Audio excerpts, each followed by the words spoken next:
Hello mga kamanays! Andito tayo ngayon sa Taal Vista Hotel dito sa Tagaytay. Pagpasok pa lang namin, meron agad kami hinahanap dahil may kasama nga kami senior. CR agad ang una naming destinasyon.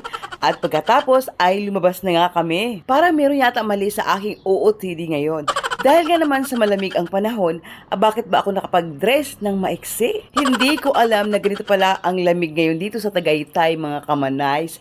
At ito nga nakadress ako na medyo maiksi. Dapat pala kailangan naka-sweater ka, naka-jacket ka, or naka-pants ka, at naka-rubber shoes ka. Yung feeling ko ngayon mga kamanays, parang nasa ibang bansa ako. At medyo namamalat pa ang boses ko mga kamanays. Kaya yan, tinitingnan ko talaga yung oras dahil nga ang nanay ko ayan, nilalamig na talaga siya.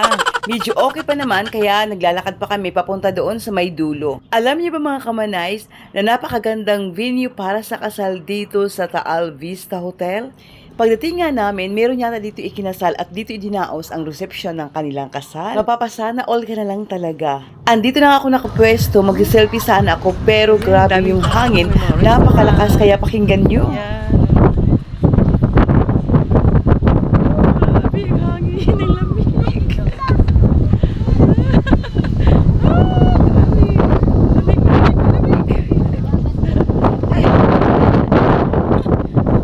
Sobrang hawak talaga ako sa aking sunglasses mga kamanays.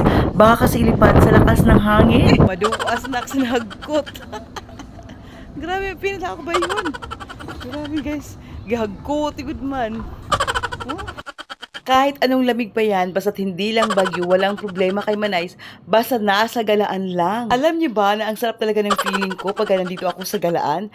Pag nandito ako namamasyal, parang nawawala talaga yung mga stress ko sa buhay. Yung simpleng pasyal lang talaga, nakakapagbigay talaga yan ng kaligayahan sa buhay ko. Ayan na yung aming mother, grabe, uuwi na raw siya. Pauwi na talaga siya dahil hindi na talaga niya kinakaya yung lamig, yung kamay niya napakalamig. So kaya ang ginawa namin, sinamahan muna namin siya doon sa may kapihan.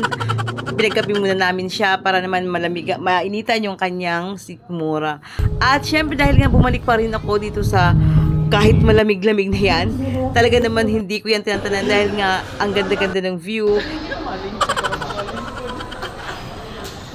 Di na namin kinaya yung lamig at saka pumasok na kami dito sa restaurant, napakagandang restaurant. At ayun nga, dahil ito yung way papunta doon sa lobby, dito na nga kami dumaan. At syempre, pabida-bida si Manay. Bago umalis, sumanap talaga si Manay ng magandang view para sa pang malakas ang post niya. Thank you for watching. God bless everyone.